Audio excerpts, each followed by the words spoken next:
இந்த கவுன்சிலுக்கு நியமிக்கப்படும் நாடாளுமன்ற உறுப்பினர்கள் முன்னாள் நீதிபதிகள் போன்றோர் முஸ்லிம்களாக இருக்க வேண்டிய அவசியமில்லை. முஸ்லிம் அமைப்புகளின் பிரதிநிதிகள், இஸ்லாமிய சட்ட அறிஞர்கள், வக்பு வாரிய தலைவர்கள் முஸ்லிம்களாக இருக்க வேண்டும். முஸ்லிம் உறுப்பினர்கள் 2 பேர் பெண்களாக இருக்க வேண்டும். முந்தைய சட்டத்தில் தீர்ப்பாயத்தின் முடிவே இறுதியானது. இதற்கு எதிராக நீதிமன்றங்களில் மேல்முறையீடு செய்வது தடுக்கப்பட்டிருக்கிறது.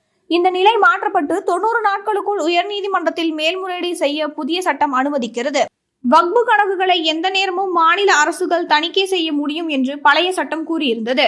புதிய சட்டத்தின்படி வக்பு வாரிய பதிவு, வக்பு கணக்குகளை வெளியிடுதல், வக்பு வாரிய நடவடிக்கைகளை வெளியிடுதல் தொடர்பான விதிகளை உருவாக்க மத்திய அரசுக்கு அதிகாரம் அளிக்கப்பட்டுள்ளது. இவற்றை தணிக்கை செய்ய தலைமை கணக்கு தணிக்கை அதிகாரி அல்லது வேறொரு அதிகாரியை நியமிக்க மத்திய அரசு புதிய சட்டம் அதிகாரம் அளித்திருக்கிறது என குறிப்பிடப்பட்டிருந்தது. இருப்பினும் இந்த சட்டத்தை எதிர்க்கட்சிகள் தொடர்ந்து எதிர்த்து வந்தன.